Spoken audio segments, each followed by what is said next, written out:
Welcome back to Wordy and Nerdy. Today on the podcast, we'll be talking about the Mario movie.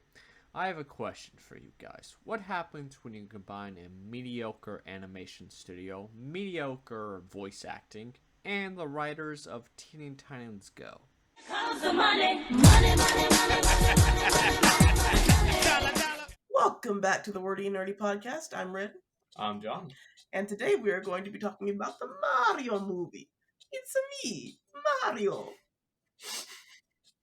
What do you laugh at? Better than Christoph? I mean, maybe we'll talk about it. What's your point of view of Illumination?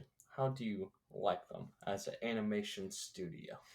I think of Illumination as kind of the Michael Bay of children's entertainment in terms of just like producing things that are not meant to have any real artistic value and are mostly just meant to make money. I think they've done very little that is groundbreaking or significant compared to other animation companies. And it's like, 'cause a lot of people will be like, oh, kids' movies don't have to be good. But I truly feel like most children's movies even are, considerably better. I suppose Sing might be their most ambitious one. I would just look that up to make sure it was actually Illumination because I can remember. And I haven't even actually seen that to its completion, but I just know that it's covered some of the covers that they did of some of the songs were kind of nice. But overall, it just, I've just never been terribly impressed with what they have put out compared to companies like DreamWorks or Disney or Pixar or any of those. I just find it very interesting. They have made 13 movies so far, and none of them have beat their first one, Despicable Me 1. How much did Despicable Me make? I mean, like, reception-wise, like, being okay, yeah. critically appealed. Like, Yeah. I have all the reviews here from all the Illumination movies, Ooh. and the highest one is Despicable Me 1, which is at 80%. And a lot of people I know, when the reviews came out for Mario, were complaining about how the critics were complaining that they only gave the Super Mario movie a 57. Now, I find it very interesting because they also do that a lot for also other Illumination movies. For Minions 1, the very first one, they give it a 55, and for Despicable Me 3, they give it a 59. So critics have really bashed Illumination over the years, which is completely fair because you are completely right. They are the fast food for kids' entertainment. They really are. But for some reason, no matter what happens, audiences love it because every single one of these have like 80s, 90s, 85 for audience score. Well, I'll tell you what the reason is. It's like what somebody told me in the comments of one of my videos the other day, that she liked the Mario movie because it kept her 5-year-old quiet for 90 minutes. I think that people's expectations are set very, very low when it comes to Illumination films. As long as it has bright colors and keeps the kids happy, then, it's good enough. I don't think anybody goes to Illumination films expecting a Pixar quality story. Like, they know where they're getting into. Why is that the case for the studio? Why do we give them a pass compared to every other studio? Like, if Pixar comes out with a shitty movie, we pretty much complain about it like nonstop. Same thing with DreamWorks, same with any other animation studio. But when Illumination comes out with the most meh movie of the year, we are like, it's Illumination. I think that's because that's been their whole brand, basically. They've never made astounding movies or groundbreaking movies. So it's like, we complain when Pixar puts out a mediocre movie because Pixar has such a good reputation. And it's easy to forget that, like, even DreamWorks had a mixed reputation throughout the years. I mean, back in the 90s, there was Prince of Egypt, which was, well received. And then there was Road to El Dorado, which was, pretty well received, as I recall. And there was Shrek, of course, which everybody remembers. But there was also like Shark Tale and like, the ants. There were also some weird stinkers in the early days of DreamWorks. So DreamWorks kind of had a hit and miss quality to their films until probably until Kung Fu Panda, when they got more of a reputation for pretty consistently putting out good stuff. Because I remember, I distinctly remember as a kid when DreamWorks was like the bootleg Disney that sometimes put out a decent movie, but like sometimes put out a really shitty one, and you just never knew what you were going to get from them. But I think so far, Illumination is a very young studio, and so far they've only put out fairly mediocre products, so nobody has any expectation for them to do better.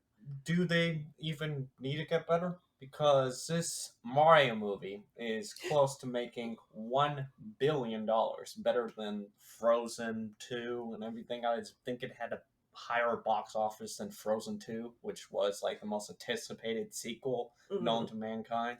I think audience just proves Illumination. They don't have to ever change at all. I know YouTubers have complained over the years about how Illumination is fast food. They have never changed. It's nothing but celebrity voice acting, mediocre story. The animation is really bad, and overall, it's just for the quality. Yeah, I mean, like I said, critics have been pretty consistently critical of Illumination, but their target audience is like children and parents who just want to take their kids to some movie to make them shut up. So it's like I don't think that they're really concerned about changing because there's really no need to. They make money, and like I said, I mean, you can talk about it from kids' movies, but I mean, again, like I said, the Michael Bay of kids' movies, because Michael Bay keeps making movies. He made like what 3 Transformers movies? I mean, five. Okay, they kept letting him make movies. We're on the 10th fucking Fast and Furious movie. Like, it's not just Illumination that continuously puts out shit that people for some reason still watch. So there are just always going to be studios like that, I think.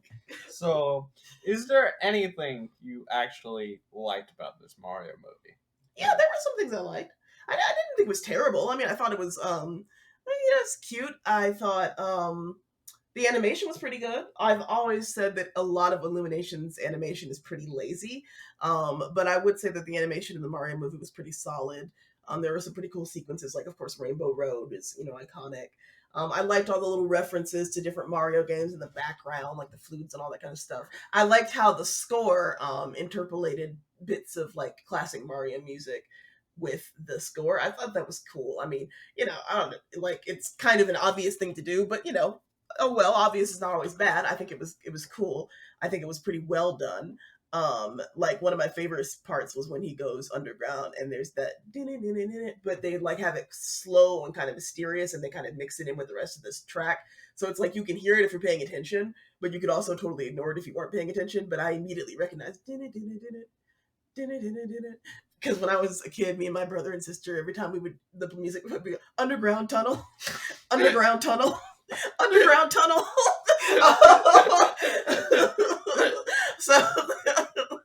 So I distinctly remember that song growing up playing like Super Mario Sunshine and stuff. Which I still think my little brother destroyed and didn't tell me because of that. Mysteriously, my GameCube disc for Super Mario Sunshine got messed up, and I think it's because he rage quit it after one of after one of these stages. He's denied it to this day, but I don't think that CD scratched itself. So can you even play it? No, it's completely unplayable. I mean, I've since bought the remastered version for the Switch, but I was playing that game when I was like 12 and stuff, and then I couldn't because my brother, I think, messed it up. He liked playing it too, but he got like really frustrated because some of the stages, some of the levels are like really frustrating in that game. And the interesting thing is they didn't really fix them in the remaster. Like there are several very obvious glitches that they just did not patch for the remaster. I don't even know if you can really call it a remaster. This is just a re-release. It's just a port, straight up port. Yeah, basically just a port. But anyway, not to get distracted on Nintendo, but I think, like I said, I like the music. The animation was pretty good. And honestly, Chris Pratt was not as bad as I thought he was going to be. I mean, I know we all memed and joked about him as Mario. He honestly was not as bad as I thought he would be. I'll give him that. I mean, was he phenomenal? No, but he wasn't like distractingly bad. It seemed like he went for, especially because after hearing his voice in the trailers, I was very concerned because I thought he sounded really bad in the trailers, and I'm wondering if he redubbed some of those lines since the trailers because of the poor reception of the trailers, because it does seem like he is making some kind of artistic choice with the voice, which initially just did not sound like he was making any kind of choice with it. But it sounds like he was leaning into kind of a Brooklyn, New Yorker, Italian American type thing, which is an interesting direction to take Mario. It makes sense. because obviously you don't want to do the exaggerated Mario voice the whole time, and I don't think that he would be capable of doing that. So it makes sense to kind of transition that into an American Italian accent, because it's still believable that his name would be Mario, but like he just speaks like an American Italian. So his performance wasn't that distractingly bad. You know whose performance was distractingly bad? Seth Rogen. That man is ass at voice acting. Like, I think it's just because he's bad at acting. Like, honestly, because the thing is, it's not just about changing your voice. A lot of people are like, oh, well, that must be a bad voice actor because I can tell who it is. That doesn't necessarily matter. You can still be recognizable and still put a good acting performance. If you know how to act, then you can voice act, even if it doesn't sound like a special voice or whatever. But he's not a good actor. So he's not a good voice actor by any means. And it's just like, it was literally just Seth Rogen's voice coming out of the monkey's mouth, and it never fit. It never worked. I would never want to hear Donkey Kong go like Seth Rogen ever again. Like, I just, no. Like, and the thing is, like, he said in an interview, like, I told them when they approached me, like, I wasn't going to try, basically. And it's just like, I mean, in fairness, he did tell them, but, like, I feel like, think about all of the voice actors who would have loved to bring the voice of Donkey Kong to the big screen. Like, real voice actors who would have actually tried. And then it's just like, nope, Seth Rogen laugh all over this track. It's just bad. Fred Armisen's performance was weird, too. It kind of sounded like he was doing a Bernie Sanders impression. Yeah, it did. I don't know what that was about. So yeah, a lot of weird voice acting choices. I do think Charlie Day did pretty good as Luigi. And it was underutilized. Yeah. Way underutilized. Luigi as a character in general. And I can't remember the girl who plays Peach, but I know she's been in a bunch of critically acclaimed stuff. I guess she did fine. Much different from the Peach voice that you typically hear in the games. But I wasn't surprised by that, and it didn't really bother me. So yeah, those are the things that I, liked about it. It's like nothing was blowing me away, but there were some nice moments, some somewhat funny moments, some pretty animation, some nice music.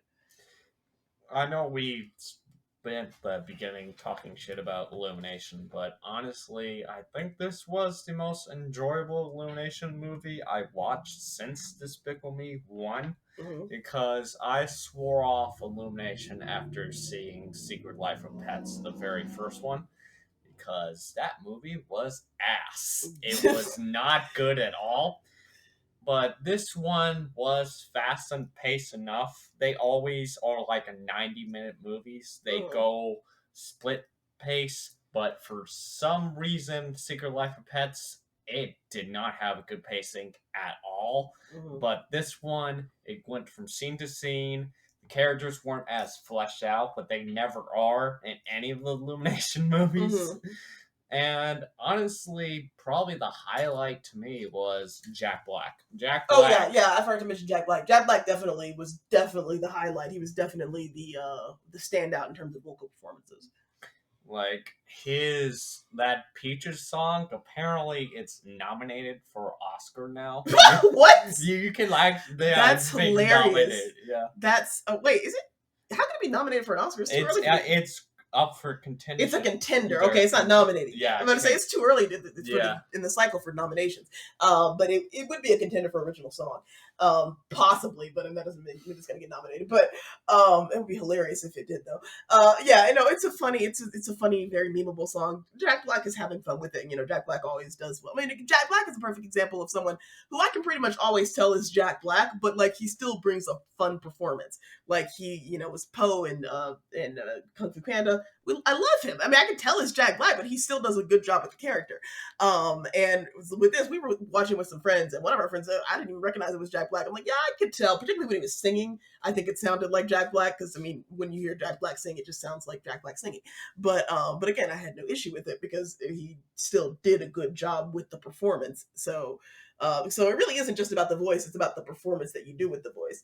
And I do think that he was funny as Bowser. And I do like that Bowser's motivation was just as goofy as it is in the games. Like, he was just like, I'm gonna make Peach marry me so I can, like, take over the kingdom. It's like, it's stupid, but I mean, I couldn't have possibly taken it seriously if they had tried to do something more like serious with it. So I just like that they, just like, yeah, it's just, that's what he does. This is how the game works. It's not that deep. It's truly not that deep. That's just all it is. He's a big turtle and he wants to marry the princess. And they did take Peach in a different direction, which I liked, I knew people were going to complain about it, because they're, she's not a damsel in distress in this one. She has more agency. But I think that that's fine. Oh God forbid, heavens, the world is ending. Women have agency now. It's the end of the world. I there were people who complained about that, and I'm like, are you not 45 years old? Don't you have like taxes to do, lawns to mow? Like, why do you fucking care?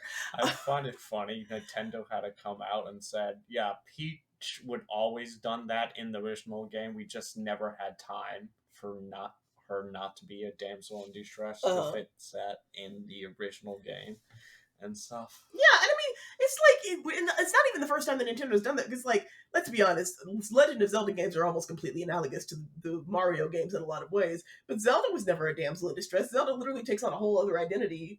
And so Yeah. it's like, it's not like the first time that Nintendo has had a female character do her own thing, or Samus. Like, yeah, I just think, I just think it's stupid to be complaining about that. I did like, she was kind of interesting as a character. One thing I didn't like is, like, I feel like the movie kept picking up threads of an interesting story, or a potential for an interesting story, but then just never did anything. Like, one thing this movie was severely lacking was character development.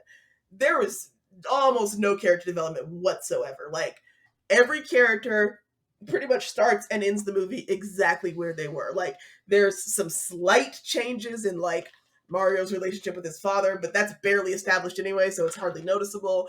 But overall, very, very little changes in the characters. Mario is always spunky and go-getter, and, he's frustrated that people underestimate him because he's small, but he's, very determined. He's very protective of his brother, and that's how he is throughout the whole movie. Luigi is, a little bitch, and he's pretty much like that throughout the whole movie.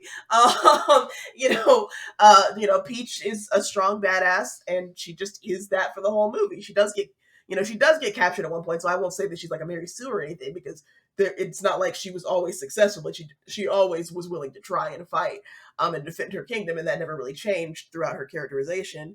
Bowser was always doing, the Bowser thing. I mean, not a single character really went through an arc. Like, they all just kind of started and stopped pretty much exactly where they were. I just think I find that frustrating, because it's like, again, maybe 10, 20 years ago that would have been fine, but like these days I feel like a lot of kids' movies have evolved past that. Most characters have arcs. Even when you look back at some of the older classic Disney movies, I think most of the time characters had some kind of arc. So it's like, I don't think the whole "it's for kids" excuse works, because I don't think it's impossible to have a kids movie with characters that have arcs, like, personality wise.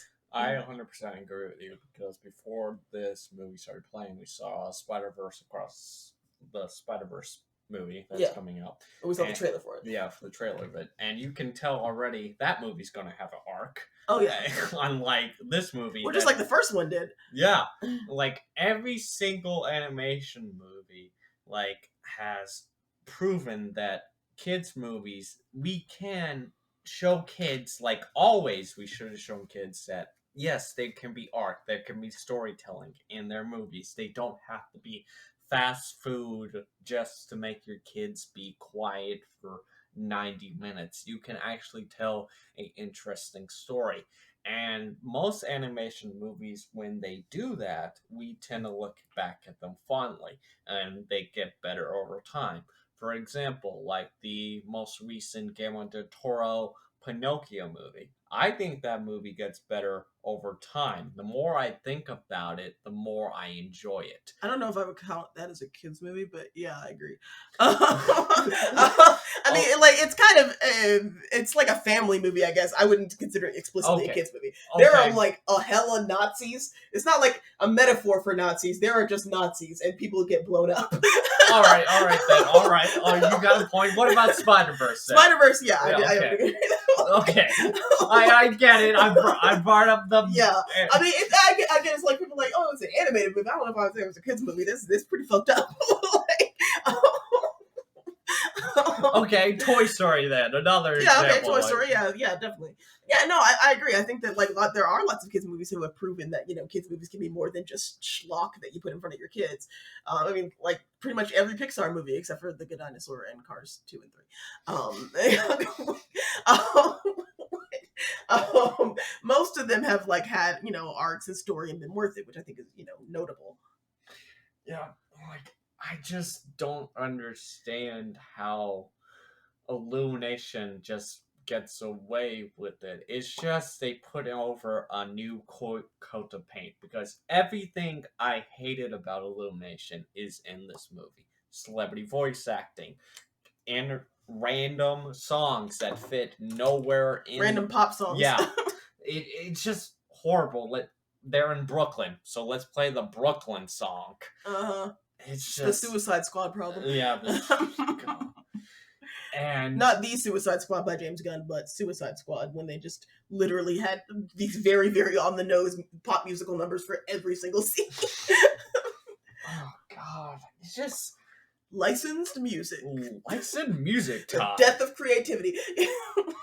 And it's like every 5 minutes it was some licensed song or anything, and I don't understand why they did that, because they had Nintendo, and Nintendo has such amazing music. And like I said, they did pretty well with the score in general, so it's not like they didn't have a score. No. But they also threw in some, like, Take On Me for some reason, and we just, not super necessary, but it's Illumination, so, I'm not surprised. So yeah, I feel like, like there were a lot of things that were undercut. Oh yeah, one of the things I was going to say is, like, one of the threads that doesn't get picked up is, like, Princess Peach mentions coming to the Toad Kingdom as a baby. Like, she comes through a portal or a pipe or something. She came from another world, and then she grew up, she was raised by the Toads and became their princess. And it's like, wow, are we gonna, revisit that and figure out, like, where Peach came from or whatever? No, that's never brought up again ever. It's like, what was even the point of saying that? I mean, the Mario games have been around for like 30, 40 years. We have already kind of just accepted that Peach is the only human in the Mushroom Kingdom. I don't know why. It's a video game. There's a talking turtle. Who cares? Like, you don't need to give Peach a backstory, especially if you're not going to flesh it out. Yeah, why did they put that backstory that she was a baby and she went in the pipe and... Like, did somebody just chuck a baby down a pipe and be like, how the fuck did that happen? Like, what are you talking about? And, like, Mario even says something like, maybe you're from my world, and she just kind of makes some comment about how there's a lot of universes out there, so I don't know if it's multiverse theory. Like, we don't even really know how the pipes work, because, like, Mario's in regular Brooklyn, and then he just falls down a pipe, and then he's in a magical mushroom world. Like, there's already shit that doesn't make sense in this movie, so I just don't think you need to explain where Peach came from. Also, I find it funny, like, near the end of the movie, that Mario brought this bullet bill into the real world and just blew up half of Brooklyn. Not just the bullet bill, he, like, the whole Bowser Castle, like, exploded up out of the pipe and took out, like, 6 city blocks in the middle of Brooklyn. And I was like, okay, I get that it's a cartoon, but still, that level of destruction I was sure would be addressed on some level. Because, like, if you're watching, like, The Incredibles or something like that, they do address when, like, buildings get fucking blown up. And, like, no, it does not. It has no impact on anything ever. Like, literally, the townspeople come out and they're all, like, applauding Mario Luigi. Like, yay, they saved the day, hooray! And I'm like, yeah, I don't think the million people who just got taken out in 3 seconds are celebrating. Like, when I tell you, a whole fucking island just came up out of the sky and destroyed, like, 6 city blocks. And it's Brooklyn, a densely populated city. Like, millions of people, at least thousands of people, are definitely dead or badly injured. Like, there's no way there weren't many casualties to that fight. I also had that thought when Bowser takes over the Penguin Castle. That's kind of fucked when you think about it, because, like, he shows up with, like, the penguins live in an ice castle, and he's got, like, fire and stuff. He literally, like, fire breathes the whole front of the castle down. His, like, ship crushes, like, an entire tower. I'm like, well, I hope nobody was living in there. And then he imprisons, like, all of them. I'm like, what the fuck? And he has them hanging over a pit of he, like, lava. lays siege to this entire kingdom and takes out. I'm like, what?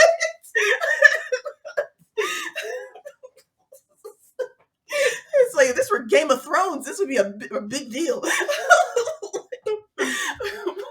And we have a Luma that wants to commit suicide. Oh yeah, there's like this nihilistic Luma thing. That was an interesting choice. They were like, what if a small cute thing said dark, disturbing things? Because we've never seen that joke before. Oh, you mean like every animated movie ever? Yeah, or like even adult animated shows, like everything that Seth MacFarlane has ever made. Like, I mean, it's 2023. Are we not past this? Like, isn't it funny if cute things say not cute thing? Like, yeah, whoop-de-doo.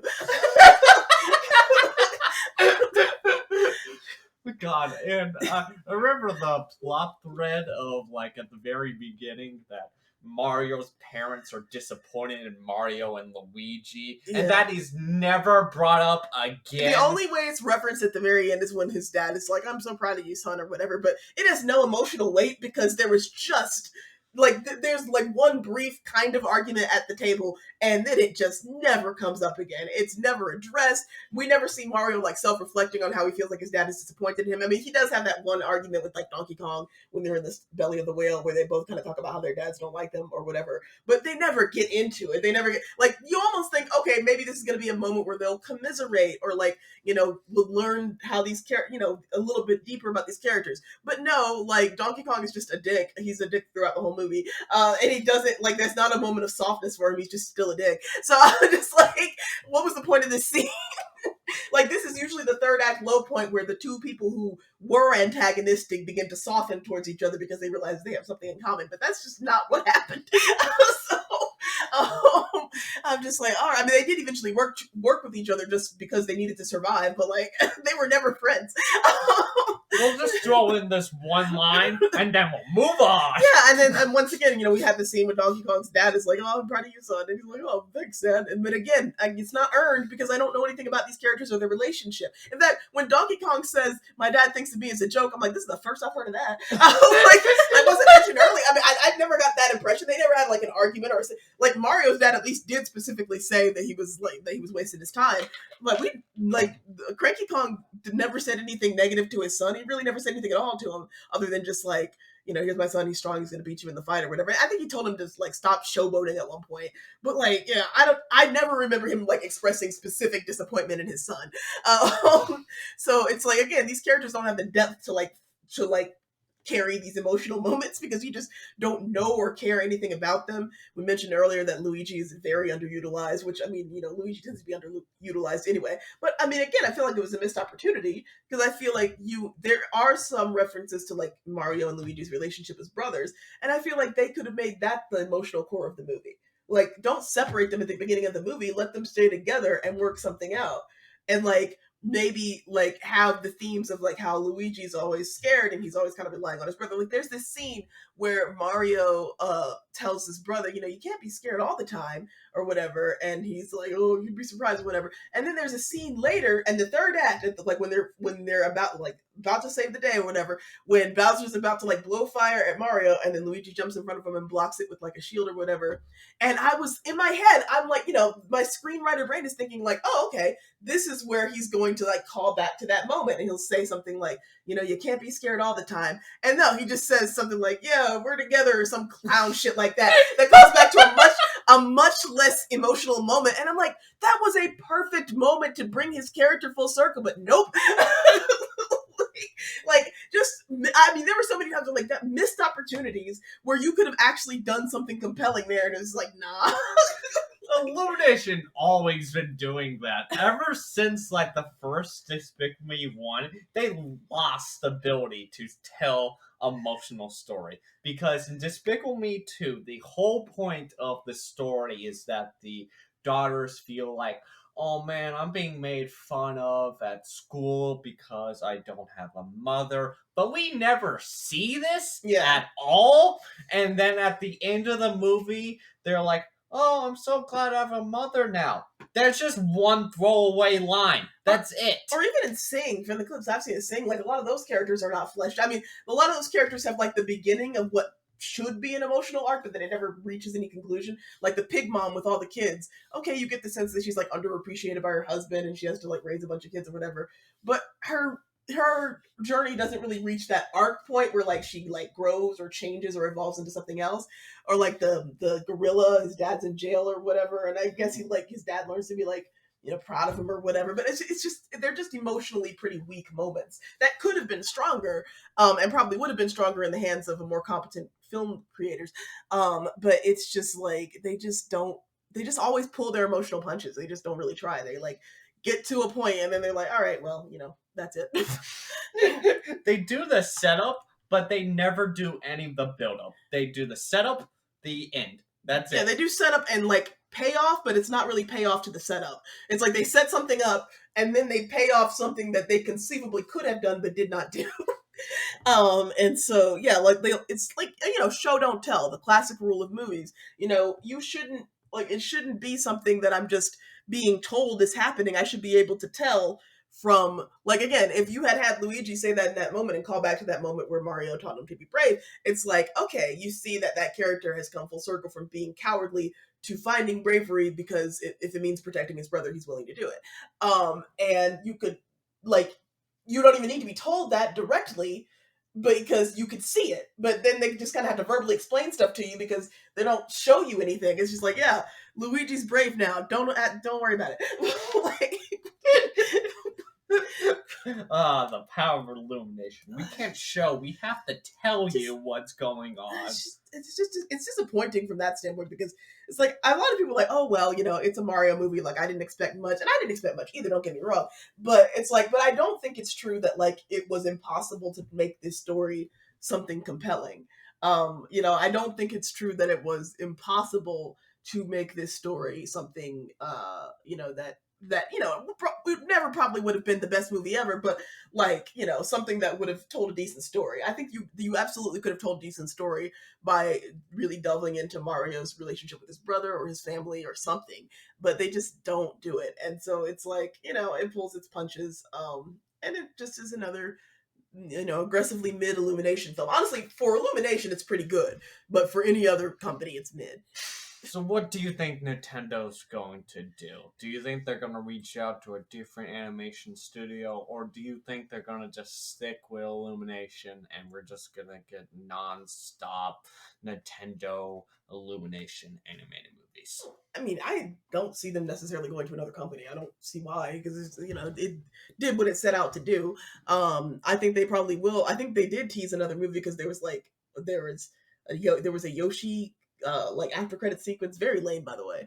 There was a mid credit sequence that was fine, and then there's an after credit sequence that's literally just a Yoshi egg cracking, and it's like, what is that supposed to mean? Like, I mean, we already saw Yoshi's in an earlier sequence, so it's not like the first time we saw Yoshi in the movie. So it's just like, what was the point of that? So I assume that that's like a tease to an upcoming movie or something. But yeah, they'll probably keep making them. I mean, if they keep making money, because again, it's just like, it's profitable. It's a kids franchise.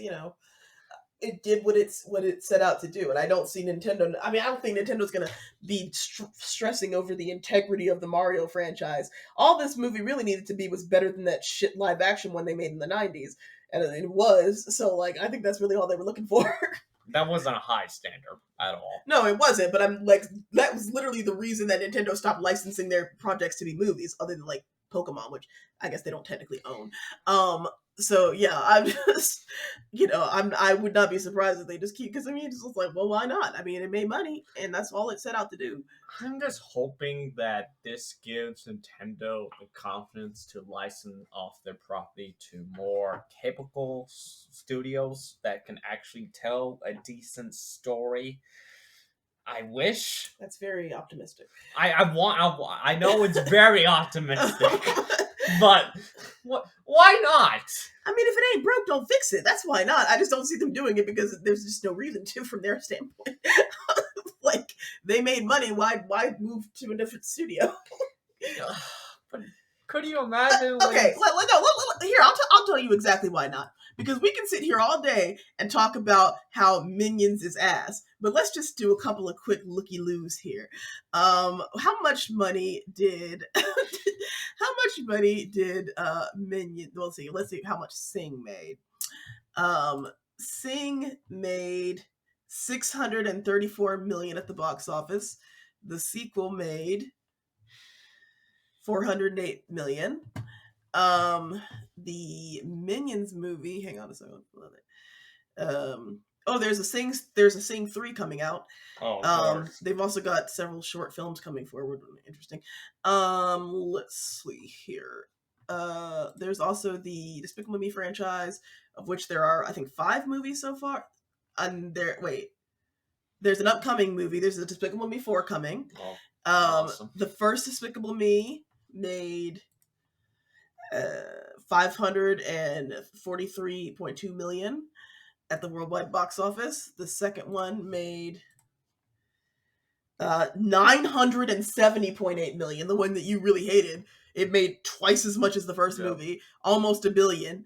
The third one made 1.035 billion. So they've almost doubled the money that they've made with every Despicable movie they've released so far. Then the first Minions movie made 1.159 billion at the worldwide box office, and the second Minions movie, Rise of Gru, made 940.5 million. So yeah, there's a billion reasons why Nintendo has no reason to switch studios. Yeah, I know. I just want to spin a hopeful thing. I know it's never going to happen at all. And like, I even read an article how Nintendo stock went up substantially after this movie. Oh, I'm sure it did, because people are thinking about Mario again. They're probably going to release a new console soon. So yeah, I mean, again, why would they? Like, their money is. They're up 29% on the Dow, and the Russell Index 0.8%. The Nasdaq, they're down slightly today, but like, I mean, they're doing just fine. They are publicly traded in Japan, where they are headquartered. I don't know if they're publicly traded in the United States. It's traded as an ADR in the OTC markets. I should point out that I know very little about finance, so it's not publicly traded in the United States. If it were, the stock would probably go up even more. But anyway, yeah. So I mean, it's like, money makes the world go round. Let's be honest. What did Michael Eisner famously say? I think it was Michael Eisner who said, "We have no obligation to make art. We're here to make money."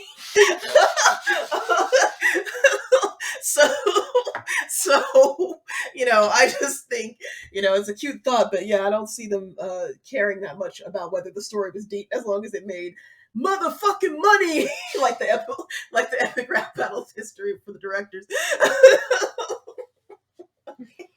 Oh god. So what Nintendo property would you want?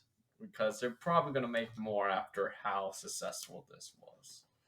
Zero Suit Samus could be interesting.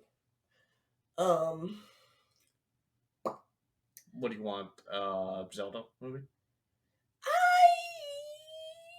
Depends on what their idea is for it. I mean, that's one of those things. I love the Zelda series. Don't get me wrong. I love the Zelda series. But, not everything translates necessarily well to film. So I would really just have to know what the story was. Like, is it going to be animated? Is it going to be live action? What story are they going with? Who's writing it? Who's directing it? What direction are they taking it?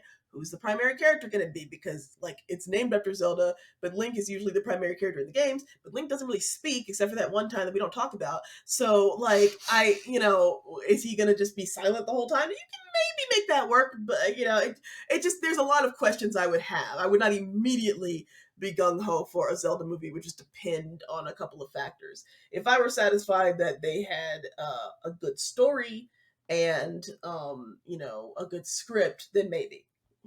Yeah, but I think it's probably going to be Illumination if they decide to do anything animated-wise now. Well, I don't know. I'm not sure about that, because I feel like Zelda games are a little less kiddie than Mario games, and Illumination exclusively makes movies for kids.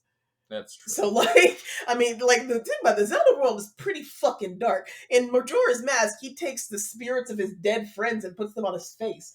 Like, in the fucking Breath of the Wild, he takes the spirits of his dead friends and uses them to fight Ganon. So, like, there's a lot more dark elements. There's several scenes in the Ocarina of Time. He, like, goes forward in time, and, like, the whole place is a dystopia in Bowser's. Yeah. I mean, there's, like, a lot of dark shit. There's, like, people who die for real and they stay dead. Like, it's a little bit darker than Mario. I think I'm enjoying Zelda, like, way more than Mario. Or are you more of a Zelda fan or a Mario fan? I like them both for different things. I mean, it's like, when I just feel like playing a fun game, Mario's just fine. I like Mario Odyssey. I like Super Mario Sunshine. There's lots of Mario games I enjoy playing because they're cute, they're fun, they've got fun mechanics. It's fun to do the little things with Mario. It's fun to make him jump and spin and wahoo and all that kind of stuff. So they're perfectly good games. And I like Zelda when I'm in the mood for a more narrative, story-based game, with a more sort of with more stakes or seriousness and that kind of thing, more puzzle solving and that kind of thing.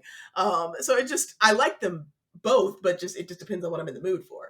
So kind of the same with movies in terms of just like, I don't think the same studio should be making Zelda movies because they just don't make movies that are, nothing. I mean, believe me, I played Zelda games as a kid. I'm not saying they're completely unacceptable for kids, but it's a much less jovial Minions like aura to those movies. Yeah. And so I just don't see them really doing that.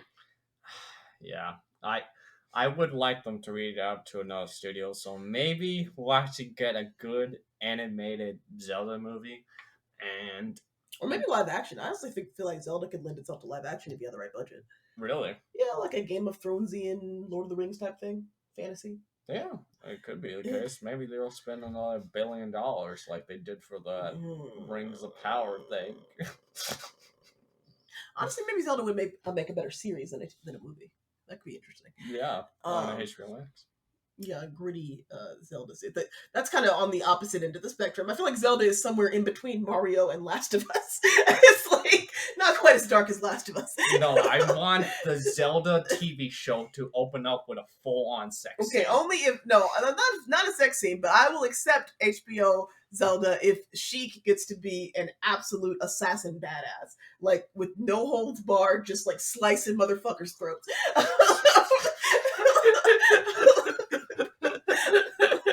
Like, give me that, and I'm okay with it. The one disappointment I have for this Mario movie, bringing back to it, is there's no Wario, there's no Waluigi. What was the point of this? He was very disappointed there was no Wario in this movie. Like, what was the point of this? I honestly thought they would make a cameo. I was surprised that they didn't. Jack Black has came out. He wants Pedro Pascal to be Wario for the next movie. That would be funny. I would really enjoy that a lot. I feel like he'd do it too, because I feel like Pedro Pascal would do just about anything if you pay him. Oh yeah, he was He was in a fucking mobile game ad the other day. And we can't forget that Saturday Night Live. Oh yeah, the Saturday Night Live Gritty Mario reboot. Pedro Pascal seems like he has a good sense of humor, though. I think he would do it. Yeah, I'm glad Pedro is getting recognition like he deserves. I think he always was a phenomenal actor. Proud to say I was a fan since Game of Thrones. Yeah, same here. But overall, I think that pretty much sums up what we think about the Mario movie. Overall, and Illumination in general. Overall, a mid movie from a mid studio. Yep. I mean, that's really all you can say. It's mid is the word of the day. It's neither great nor is it terrible. It's just a movie that, I'm sure if you have small children, they'll probably enjoy it. It's got lots of bright colors and fun action sequences and slapstick humor. And I mean, to be fair, they did refrain from a lot of fart jokes. I don't remember any fart jokes.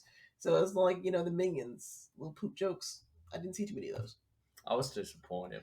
Not that many fart jokes. I was expecting more from the writers from Teen Titans Go, honestly.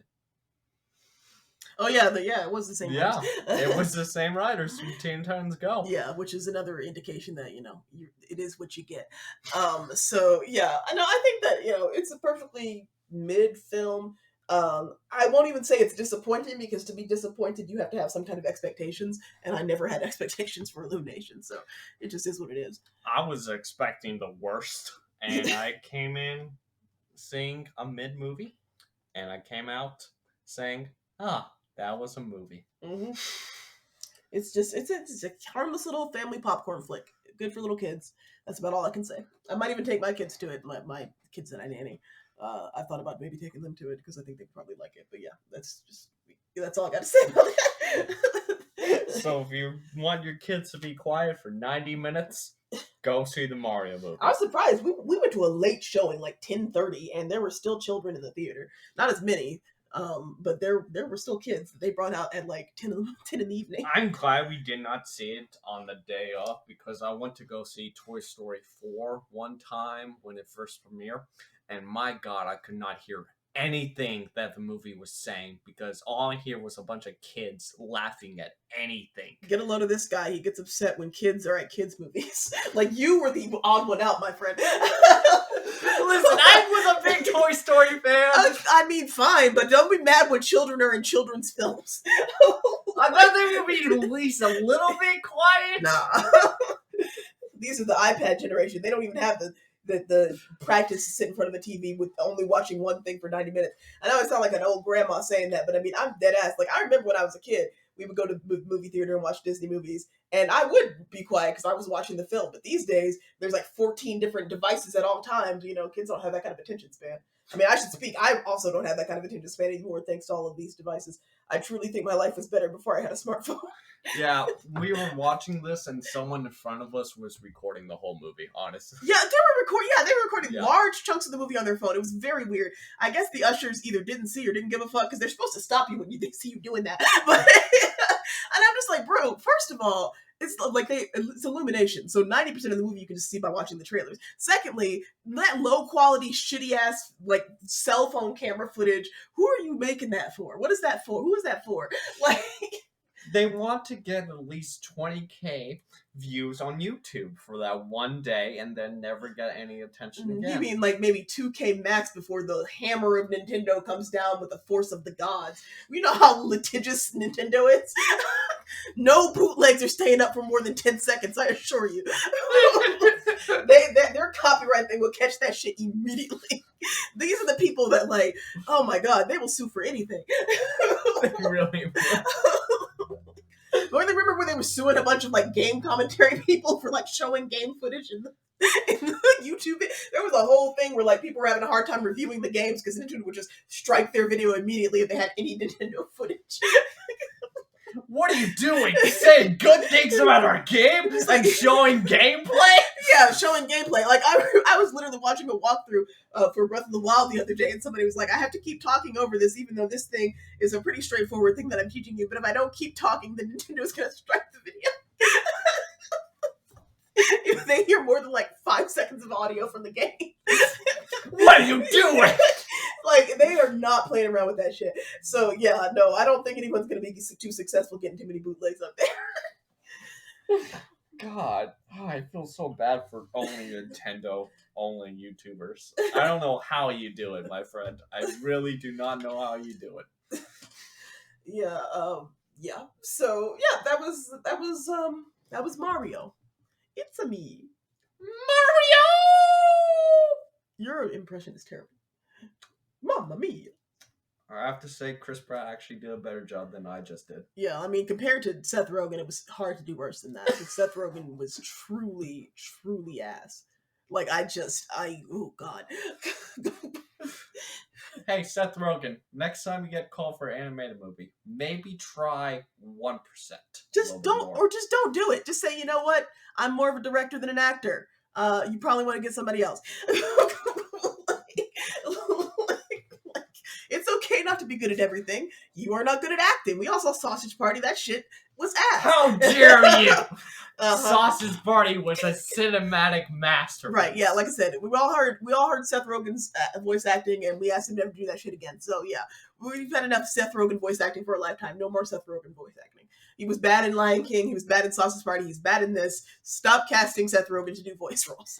However, keep casting Jack Black. He's awesome.